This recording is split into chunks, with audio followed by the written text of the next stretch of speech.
abraço carinhoso em todos.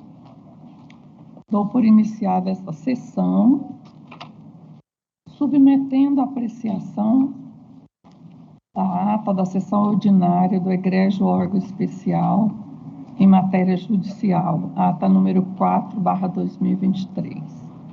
Como não há insurgência, fica ela aprovada.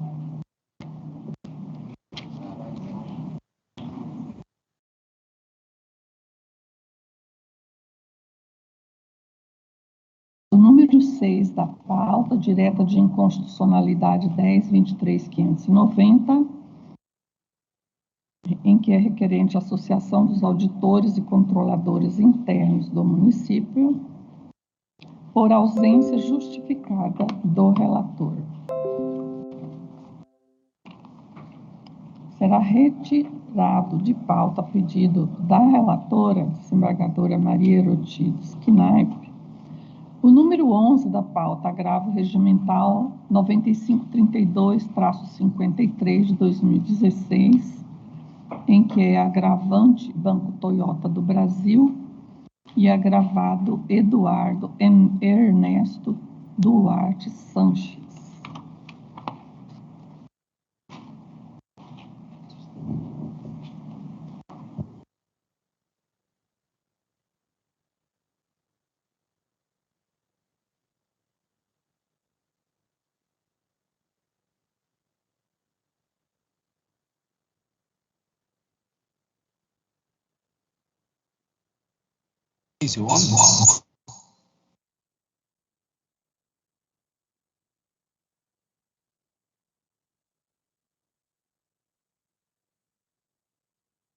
Presidente, poderia repetir o número dos processos que sairão da pauta, por gentileza?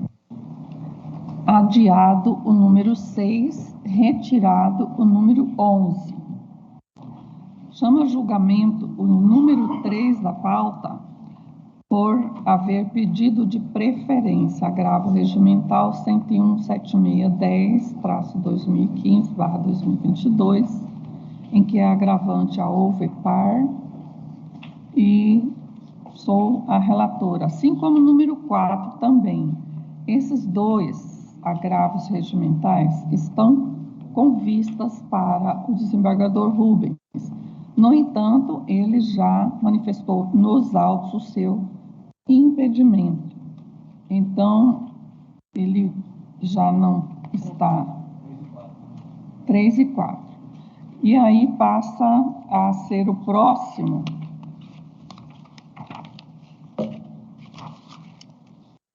a situação desses dois, o número 3 e o número 4. Na sessão do dia 13 de abril deste ano, a conclusão do julgamento foi adiada em face do pedido de vista formulado pelo desembargador Rubens, segundo vogal. Eu, como relatora, desprovi ambos os agravos. O primeiro vogal, desembargador Orlando, proveu e foi acompanhado pelo quinto vogal, desembargador Márcio Vidal. Aguardam o pedido de vista, ou melhor, aguardavam, né? Porque agora não tem mais pedido de vista. O desembargador Juvenal, desembargador Rui, desembargador Guiomar, desembargador Carlos Alberto, desembargadora Maria Herotides, desembargadora Serli e desembargadora Antônia. O 10º vogal, desembargador João Ferreira Filho, manifestou seu impedimento, que foi averbado. Ausente, justificadamente, estava naquela assentada o desembargador Paulo da Cunha, 3º vogal. Essa é a situação atual de ambos os agravos regimentais, ora colocados em julgamento. Então, o quarto vogal desembargador, que hoje é o quarto vogal desembargador Juvenal, é o próximo a votar. Como vota Vossa Excelência? Senhor presidente Menezes Pares, doutor procurador, nossos servidores, advogados, boa tarde a todos.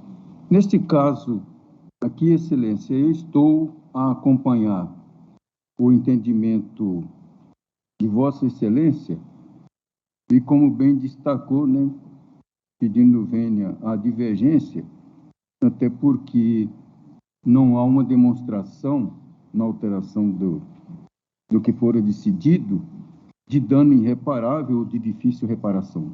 Por outro lado, a discussão que versa sobre o valor da indenização, não há viabilidade jurídica para discussão nesse tipo de recurso. Portanto, assim como bem destacou Vossa Excelência, e o parecer da douta Procuradoria-Geral de Justiça, os quais eu trago esses fundamentos, também como minhas razões de decidir, para negar provimento. Obrigada, desembargador Juvenal. Desembargador Márcio já votou. Desembargador Rui está presente? Está ausente. Desembargador Guiomar, como vota?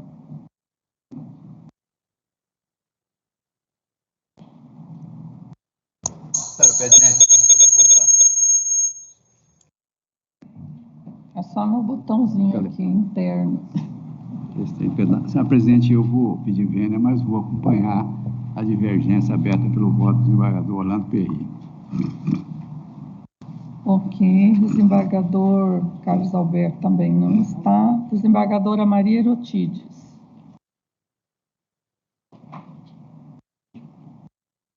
Desembargadora, eu vou pedir vênia a Vossa Excelência e vou pedir vista, porque eu preciso ver melhor os fundamentos. Eu estava aguardando o voto de Vossa Excelência para poder fazer essa reflexão, estava aguardando o voto do desembargador Rubens para poder ver isso. Então, como o desembargador se deu por impedido, eu vou pedir vista em ambos. Ok. Desembargador João já manifestou o impedimento. Desembargadora Serli. Aguardo os pedidos de Desembargadora vista. Antônia. Ausente. Então, fica adiada a conclusão de ambos os julgamentos em face do pedido de vista da desembargadora Serli Marcondes Alves, 11ª, ou melhor, da 10ª vogal, desembargadora, da 9ª vogal, desembargadora Maria Erotides Knaip.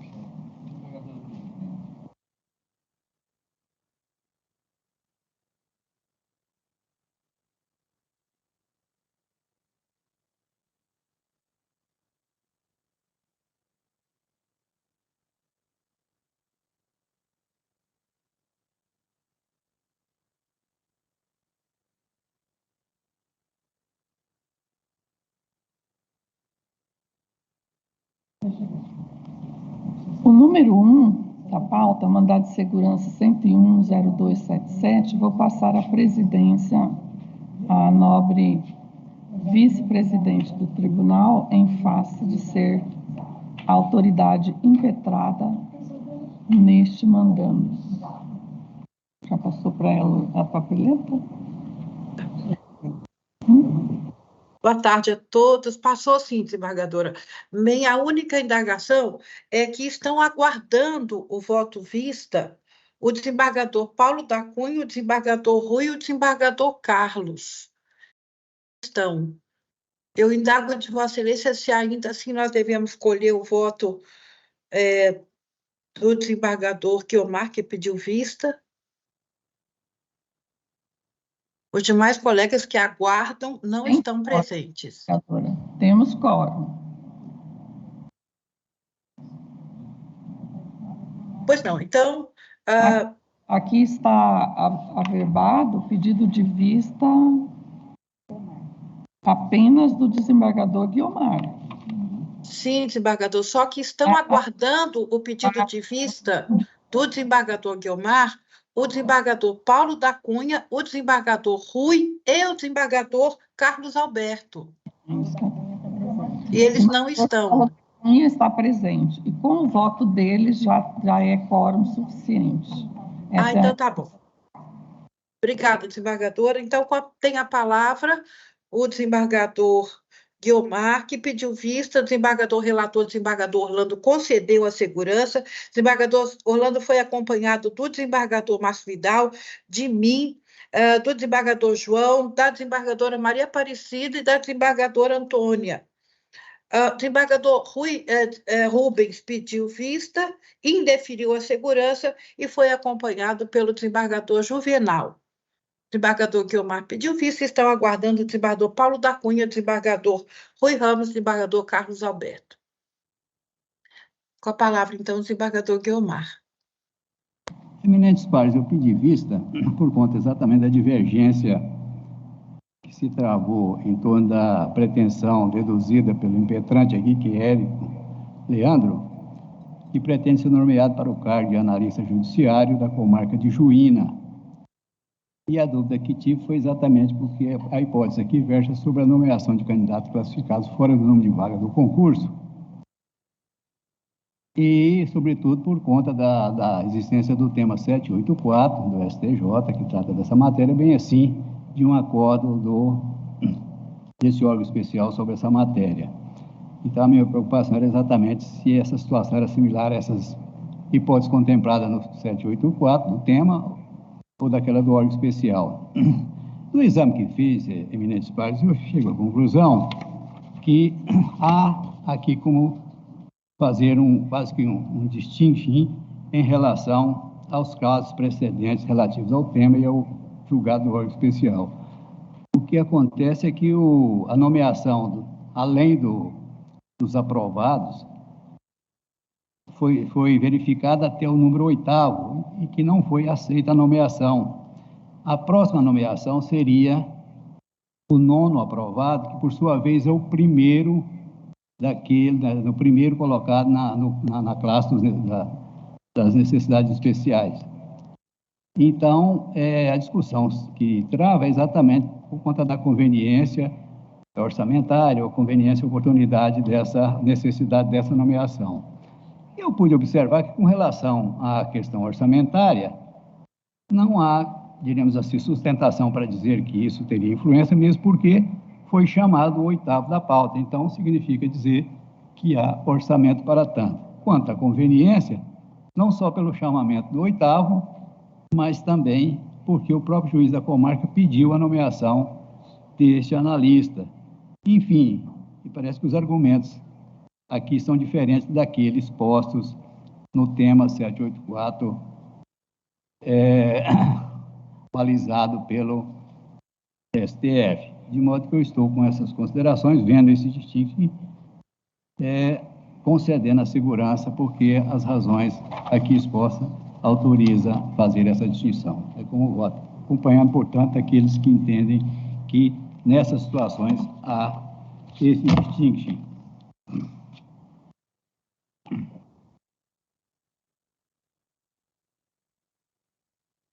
Então, desembargador que aguardava o desembargador Paulo da Cunha, desembargador Rui Ramos, desembargador Carlos Alberto. Senhora presidente, eu estou na sessão. Pois não, desembargador. Vossa Excelência, então, tem a palavra. Vossa Excelência ainda não votou, não foi? Pelo menos é o que a senhora disse que eu estou aguardando, né? Sim, senhor. Vossa Excelência aguardou. Então, eu acompanho o relator. Obrigada, desembargador. Então, nós anunciamos a conclusão do julgamento. Por maioria,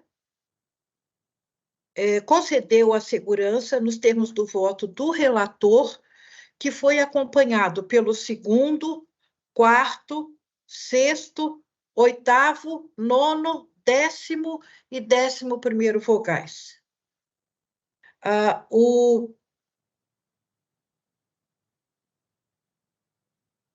O primeiro vogal e o terceiro indeferiram a segurança. Concluído o julgamento, senadora presidente, passo a palavra a Vossa Excelência.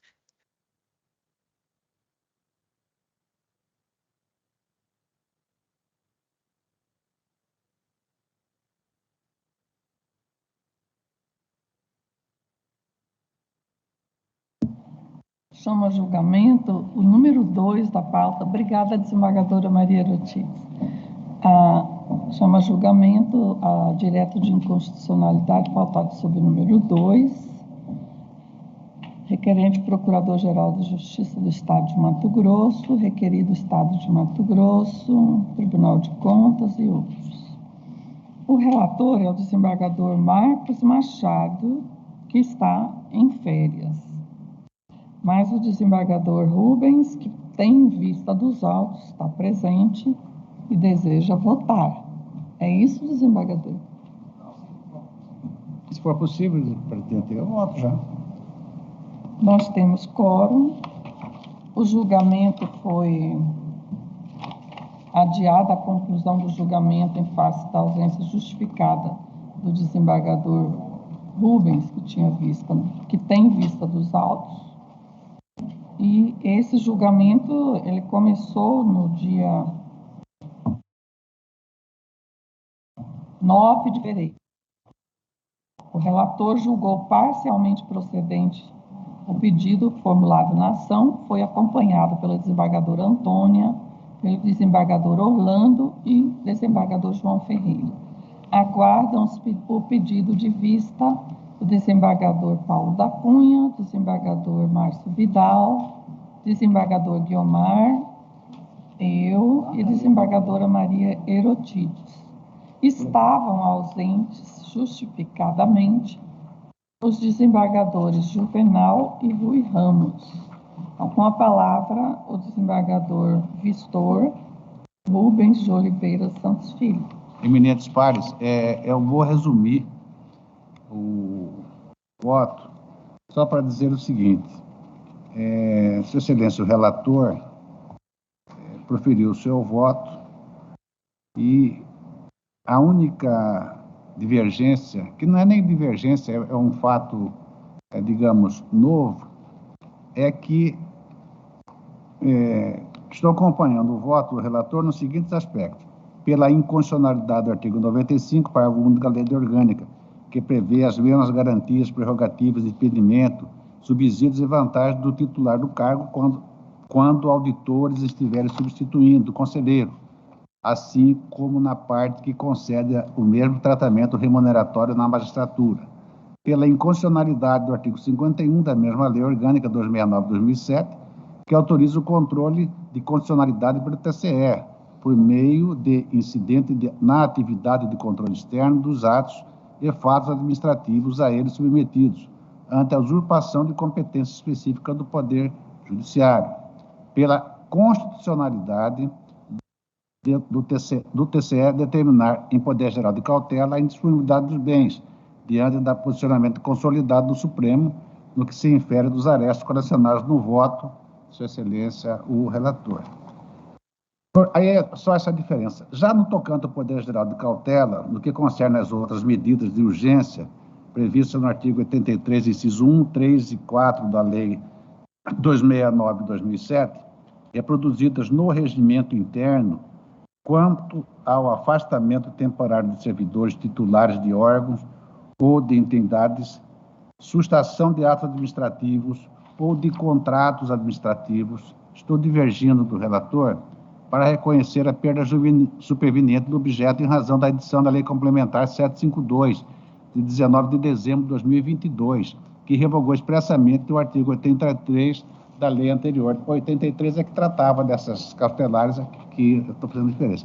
Então, é a lei 269, desculpe, a lei 752, 19 de dezembro de 2002, revogou esse artigo 83, que dava uma série de poderes que agora já está, no meu entender, prejudicado ante a perda superveniente.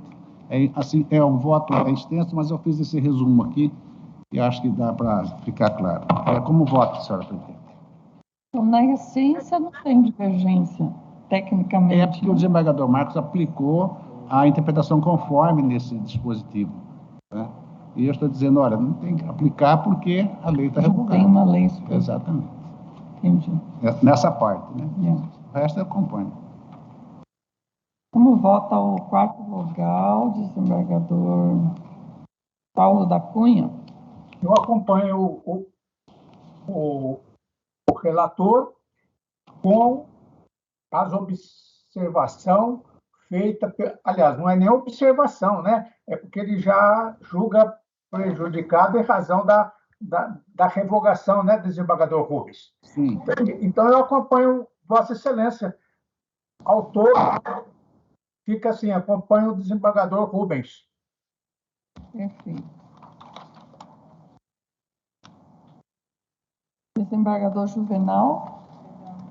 Senhor presidente, eu também analisei essa questão e eu acompanho o eminente desembargador terceiro vogal, desembargador Rubens de Oliveira Santos Filho, tendo em vista a edição de uma nova lei que revogou a anterior, a perda do objeto, portanto, o seu voto é todo jurídico, daí eu acompanho.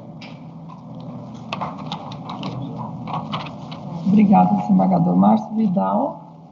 Senhora presidente, pelo que compreendi do voto do desembargador Rubens, ele está acompanhando o relator, que declarou a inconstitucionalidade, né, de alguns artigos da lei, que é objeto desta ação, e ele constatou que uma dessas regras, ela já teria sido revogada por uma lei estadual, uma lei complementar, né? Se é assim, eu vou acompanhar integralmente o voto do desembargador Rubens. Né? Quer dizer, julgando procedente, em parte, né, desembargador Rubens? Em parte. Sim, só que o colega acrescentou uma regra que teria sido revogada por uma lei complementar. Então, essa aí realmente ela tem que ser retirada. Desembargador Rui não está. Desembargador Guiomar. Eminentes pares, eu também acompanho o desembargador Rubens no sentido de julgar procedente a ação, assim como fez o eminente relator, mas considerando prejudicada a parte da lei alcançada pelo efeito da lei nova editada supervenientemente. Como voto. Eu também vou acompanhar o desembargador Rubens e indago da desembargadora Maria Erotides como vota.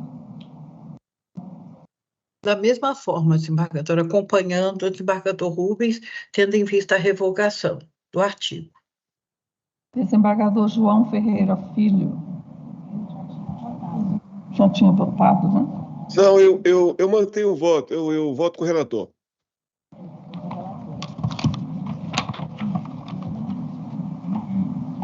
É verdade. Então, fica proclamado o resultado.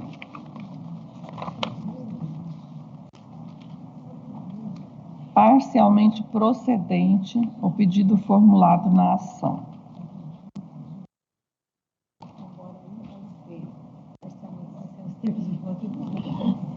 Agora, o que vai prevalecer é o voto do desembargador Rubens, que tem aí a diferença por reconhecer a prejudicialidade de parte do pedido, de parte dos dispositivos em que se assenta o pedido de inconstitucionalidade. Vamos ver o parecer aqui. Tem diferença com o parecer. Nem vou fazer referência.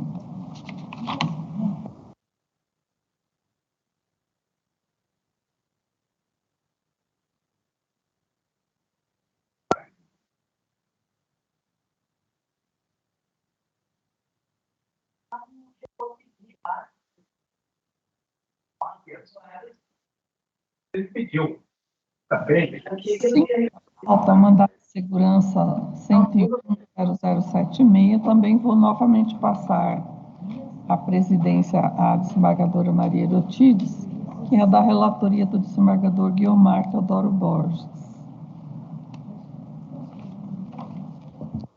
Obrigada, desembargadora. Mandado de segurança 10.100.7659/2018, impetrado pela empresa Sólida Engenharia Limitada, empresa de pequeno porte, e impetrado a nossa desembargadora presidente. Na época era o desembargador Carlos Alberto, né? Sim, tem direito de questionar, sim.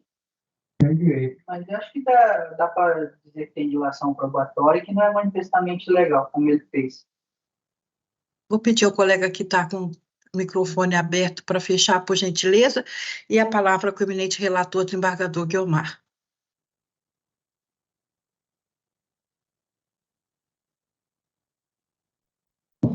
Eminentes pares, com esse mandado de segurança, impetrado por Sólida Engenharia, contato como coator do presidente do Tribunal de Justiça, na época, desembargador Rui Ramos, e pregoeiro do Tribunal de Justiça, Elvino, que consiste na aprovação de edital de pregão eletrônico número 37, cujo objeto era a contratação de empresas especializadas em engenharia para prestação de apoio técnico nas áreas de engenharia e arquitetura no âmbito do Poder Judiciário. A nota impetrante que o edital de pregão eletrônico número 37 se funda na instrução normativa número 2, que não tem vigência porque fora revogada pela instrução normativa 05.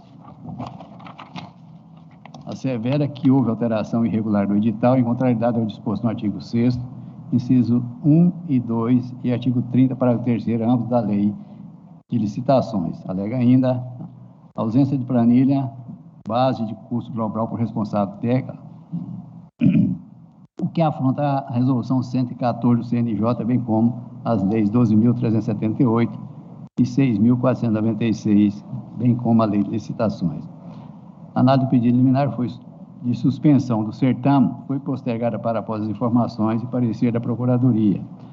O pregoeiro do Tribunal de Justiça, Etelvino, informou que o pregão eletrônico foi adiado por decisão do tribunal, do presidente do tribunal, até a análise das impugnações do edital. Informações prestadas, etc., na época, pelo desembargador presidente Rui, que sugere a denegação da ordem, defendeu em síntese que as etapas do certame, os requisitos legais e do edital foram integralmente cumpridos, bem assim que a sessão de abertura do pregão foi adiada em razão da necessidade de esclarecimento das áreas técnicas. A Procuradoria-Geral de Justiça opinou pela concessão parcial da ordem, a fim de que seja confeccionada a apresentação de planilha de custo do objeto da futura contratação, de forma a preservar a transparência e rigidez do certame. Informações complementares, etc. Tal. Pondera que cabe à administração definir se irá divulgar os valores estimados com o anexo do edital, inclusive frente à ausência de prejuízo a qualquer licitante, na medida em que a planilha detalhada com a composição dos custos, além de ser meramente estimativa, pode ser facilmente acessada por qualquer interessado no ID número tal, também existente no tribunal. O pedido liminar foi indeferido pelo então relator, o desembargador Sebastião Barbosa Faria. Na data de 14/3/19, o então relator do mandado de segurança determinou a redistribuição do feito entre os membros do órgão especial, que recaiu na pessoa do desembargador Carlos Alberto, que se deu por impedido, que depois para o desembargador Sebastião de Moraes Filho. No ID número o presidente notificou a finalização do certame licitatório objeto destes autos, com a adjudicação do objeto da contratação à empresa Engevix Engenharias, vencedora do certame, com homologação. A impertante discordou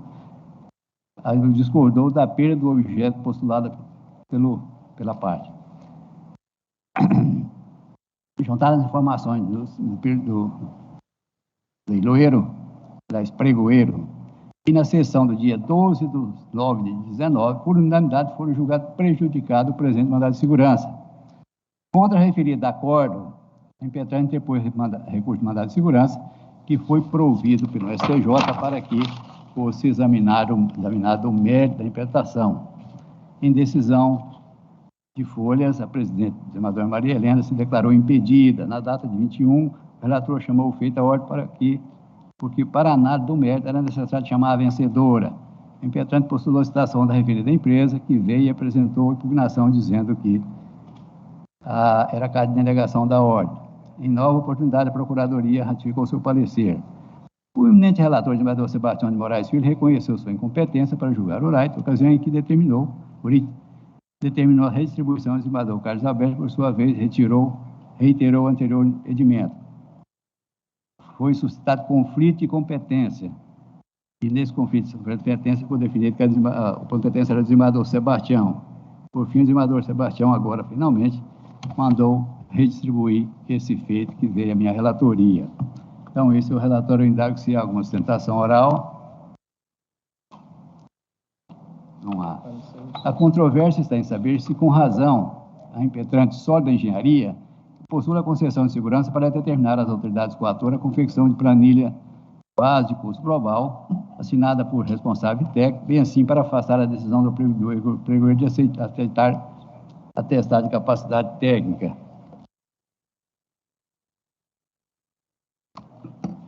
O presente mandato de segurança foi impetrado em 2018, contra a decisão do presidente dessa corte, que aprovou o edital do pregão eletrônico, processo administrativo no edital. Esclareça de início que na data de 30 de novembro de 2018 foi iniciado o pregão eletrônico com a desclassificação da empresa impetrante Sólida Engenharia Limitada, anterior à fase propriamente da licitação, primeira fase.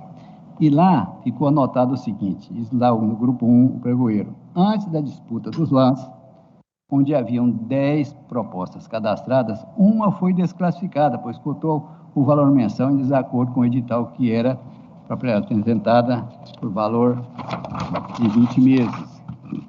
Após a disputa do lance, foi verificada que a proposta vencedora recaiu na empresa, pertencia à proposta, essa proposta inadequada seria da impetrante Sólida Engenharia. Após a disputa dos lances, na qual concorreram 9 empresas, a empresa classificada em primeiro colocado foi a Engevix, etc. Consta ainda que a impetrante Sólida apresentou recurso administrativo que foi julgado improcedente. Na mesma ocasião, restou homologada a licitação em favor da Engevix, etc. Feito esse esclarecimento, passa-se a impetração. O processo licitatório teve início pelo edital de licitação pregão eletrônico 3718, cujo objeto foi a prestação de apoio técnico às áreas de engenharia e arquitetura, incluindo desenvolvimento de projetos, fiscalização de obras e serviços de engenharia no âmbito do Poder Judiciário, com vigência de 20 meses. Veja, Vossas Excelências, que o mandato de segurança de 2018, 20 meses, podendo ser prorrogado por qual período.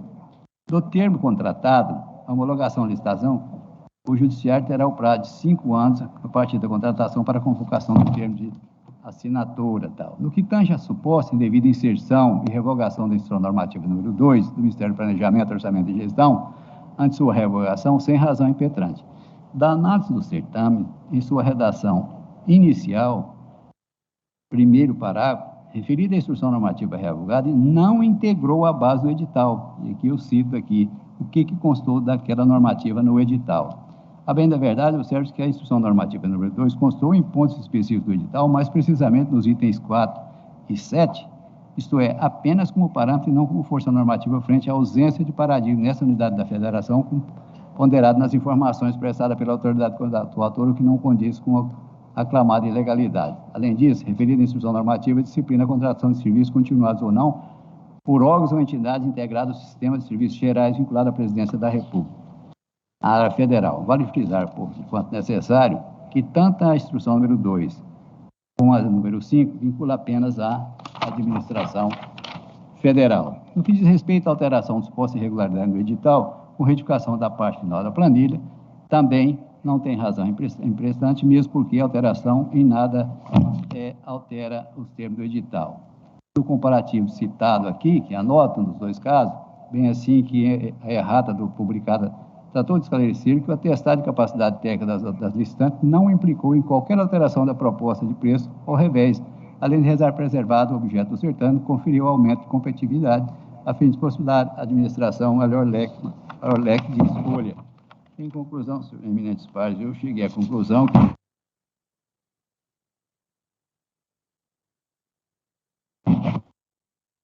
que nego a segurança postulada. É como voto.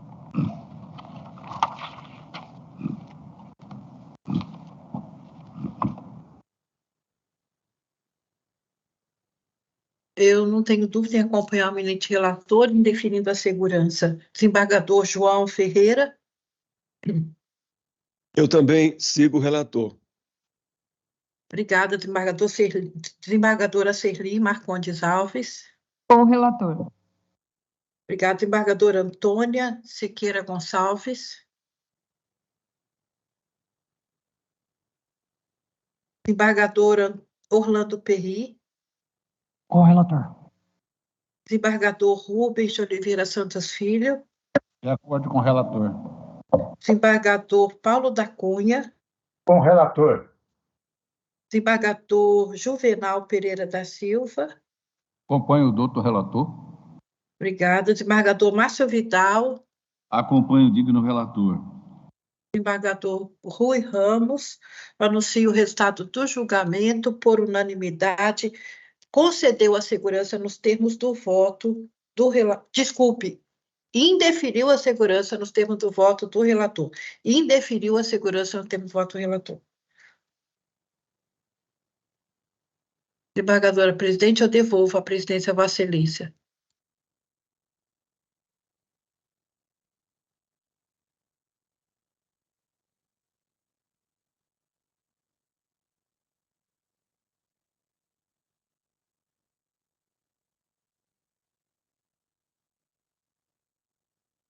Obrigada, desembargadora Maria Eutídias. Agora chama julgamento direto de inconstitucionalidade 10.17064 de 2022, número 7 da pauta. Sou a relatora. Foi adiado o julgamento da sessão para a sessão presencial, portanto, esse aqui já esteve lá no plenário virtual. Eu vou fazer resumidamente vou fazer um breve resumo aqui, porque o desembargador Juvenal daqui a pouco tem que sair e nós precisamos dele aqui. É uma ação direta de inconstitucionalidade em que a desembargadora Maria Helena, ainda na administração anterior, não concedeu a liminar, e o objeto desta ADIM é a Lei 11.861, de 3 de agosto de 22, que altera a Lei 8.830, de 21 de janeiro de 2008, que dispõe sobre a política estadual de gestão e proteção à bacia do Alto Paraguai, no estado de Mato Grosso, e dá outras providências. A alegação do órgão ministerial autor é que esses dispositivos veiculam hipótese indevida de flexibilização da proteção ambiental conferida à bacia do Alto Paraguai. E é nesse cenário, então, que a desembargadora Maria Helena postergou a análise do pedido liminar para depois da intimação do Estado de Mato Grosso, da Assembleia, e quando, depois de obtidos essas manifestações, o parecer a douta Procuradoria-Geral de Justiça requereu que fosse remetido ao colegiado, depois da desembargadora indeferir o pedido liminar ad referendum do órgão especial. Esse é o relatório. Eu estou aqui utilizando parte da fundamentação já expressada e sustentada pela desembargadora Maria Helena, em que é imprescindível a presença cumulativa da plausibilidade jurídica do pedido e do receio de dano de difícil ou incerta reparação. Na hipótese, não é possível entrever o perigo da demora. E observa-se que antes da aprovação do projeto de lei foram realizados diversos estudos, fato que eu realço aqui, que foram observados pela desembargadora Maria Helena na decisão, ora submetida à ratificação ou não. E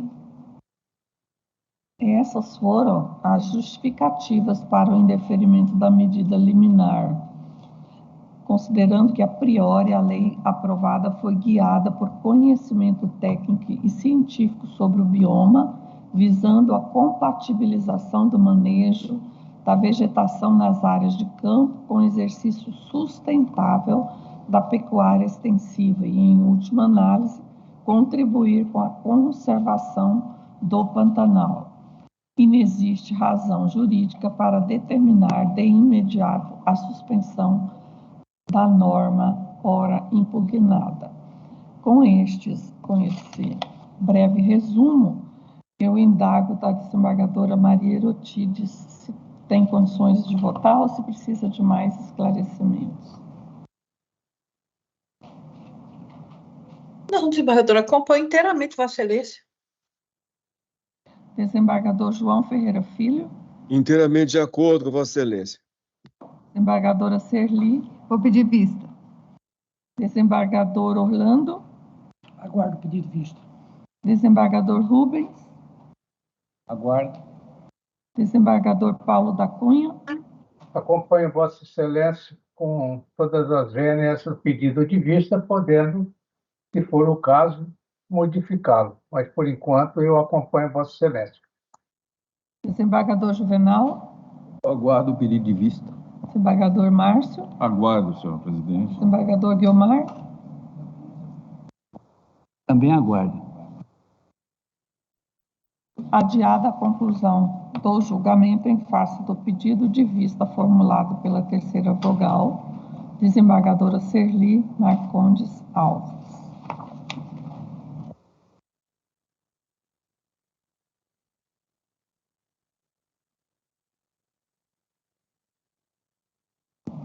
Desembargadora Maria Herotides tem aqui um pacotinho de agravos, 8, 9, 10 e 12 da pauta. Podemos julgar em bloco, desembargador, ou tem algum em destacado? Como podemos fazer? Não, desembargadora, não. Eu já disponibilizei o voto, o voto foi colocado, inclusive, na pauta virtual, todos tiveram acesso. Não sei se precisam de algum esclarecimento. Presidente, Mas todos são casos de decisão onde foi negado seguimento a recurso ou especial ou extraordinário. Presidente, no caso do número 11... Pois não. Retirou de pauta? Sim. O número 11 eu retirei de pauta, eu fiz uma decisão unipessoal, inclusive revogando, modificando o entendimento, porque eu vi o distinguish, desembargador, porque se trata de cédula de crédito rural, e isso foi excepcionado no tema. Exatamente. Obrigado. Eu comi mosca na decisão unipessoal, depois eu corrigi, peço desculpas. O 11 foi retirado de pauta, então esses aqui estão todos sendo desprovidos, é isso? Sim, todos negado provimento. Todos de acordo? Senhora presidente, eu estou de acordo. Eu queria fazer um levantamento aí para reflexão. Eu, sinceramente, tenho meditado sobre isso. Se cabe recurso de agravo interno, agravo regimental, como queira, da decisão do vice-presidente ou da vice-presidente para o colegiado. Eu queria fazer essa reflexão, porque decisão ela é relatora, parece que a função tem uma outra verticalidade, não horizontalidade para efeito colegiado. Eu queria fazer essa reflexão, até nós levando para essa reflexão.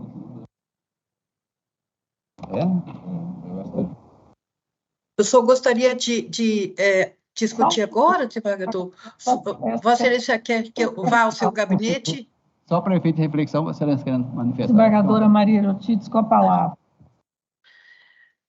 Olha, desembargador, realmente, o recurso que cabe da decisão que não admite um recurso especial, um recurso extraordinário, é o agravo de instrumento.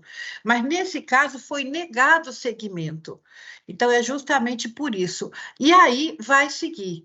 né? Agora o recurso sobe em agravo, e o agravo vai ser analisado no STJ, no STF. Mas depois eu posso levar para o senhor direitinho, desembargador, como é que os tribunais têm analisado, tanto o Tribunal Superior quanto o Supremo Tribunal têm analisado isso. Na verdade, eles fazem uma nova admissibilidade, né? A gente é só um canal, mas eles fazem uma nova admissibilidade, sim. Obrigado. Mas eu vou ao gabinete de Vossa Excelência para poder mostrar, inclusive, os dados estatísticos disso, desembargador. Obrigada, desembargadora. Então, ficam proclamados os 4 desprovidos por unanimidade nos termos do voto da relatora. Julgaremos agora o número 13, embargos de declaração 13057 da relatoria do desembargador Márcio Vidal, que tem a palavra. Obrigado, senhor presidente. Eu vou tentar sintetizar os embargos, afinal é um segundo que foi interposto. O objeto da embargabilidade é este acordo, constou do verbete, embargos de declaração, acordo proferido nos autos da ação direta de inconstitucionalidade, artigo 100 da Lei Estadual número 4.547 de 82, com a redação dada pela Lei Estadual 9.067 de 2008, criação de taxa de segurança contra o incêndio, a TACIM, inconstitucionalidade, ação direta de inconstitucionalidade procedente, efeitos ex nunc, alegação de omissão no deciso, ausência dos vícios previstos no parágrafo 1 do artigo 1022 do Código de Processo Civil, possibilidade de rediscutir a matéria, portanto, estaria rejeitando. Isso aqui foi o último acordo dos embargos de declaração que foi interposto. Novamente, ele argumenta que a contradição, a decisão estaria conflitante, porque este tribunal, quando atribuiu os efeitos, a modulação dos efeitos ex nunc, ele estaria contrariando precedentes da Corte Extraordinária. Bom, diferentemente do que ele argumenta, neste caso, novamente trazido à discussão, eu digo que não posso deixar de ressaltar que o recurso extraordinário que ele faz referência, 643.247, São Paulo, citado pelo embargante, diz respeito à legislação do município de São Paulo, permanecendo vigente as leis dos demais estados, como é o caso de Mato Grosso. Assim, no citado recurso extraordinário, adotou-se um marco modulatório específico e condizente com a realidade local paulista. Lá do outro, na AD estadual, presente aqui, fixou-se um marco adequado à realidade local mato-grossense. E por isso que não há como transcender os motivos determinantes e também não há eficácia erga omnes e efeito vinculante transverso na modulação da inconstitucionalidade da lei de um Estado para que isso tenha aplicação em legislação semelhante de outro Estado. Igualmente ocorre com o recurso extraordinário, que foi mencionado também pela parte embargante. Impende registrar que o exame do pretório excelso se deu em sede de controle difuso, processo subjetivo, sem estar afetado a sistemática de repercussão geral, alcançando somente as partes envolvidas, sequer se avançou sobre a modulação dos efeitos da pretensa inconstitucionalidade, ao contrário do decidido na presente ata estadual, firmada em âmbito de controle concentrado, inclusive a modulação dos efeitos. Desse modo, é manifesto que a modulação dos efeitos em questão está devidamente fundamentada em sintonia com a segurança jurídica e a situação específica desta unidade da federação, tal como o longo tempo de vigências e os severos impactos financeiros, assim como decidiu o STF no recentíssimo julgamento dos declaratórios opostos na AD 4411 de Minas Gerais. Aí eu faço uma incursão aqui sobre a questão dos efeitos do embargo de declaração e concluo pela rejeição do presente recurso de embargo de declaração. É assim que eu voto, senhor presidente. Como vota o desembargador Guiomar? O voto acompanha o eminente relator. Eu também acompanho. Desembargadora Maria Erotides? Também com o eminente relator. Desembargador João? De acordo. Desembargadora Serli? Com o relator. Desembargador Orlando? Com o relator. Desembargador Rubens? De acordo. Desembargador Paulo? Com o relator. Desembargador Juvenal? Acompanho o doutor relator. Por unanimidade, nos termos do voto do relator, rejeitaram os embargos. E com isso, nós cumprimos a nossa missão de hoje. Agradeço mais uma vez a parceria e a colaboração de todos. Muito obrigada.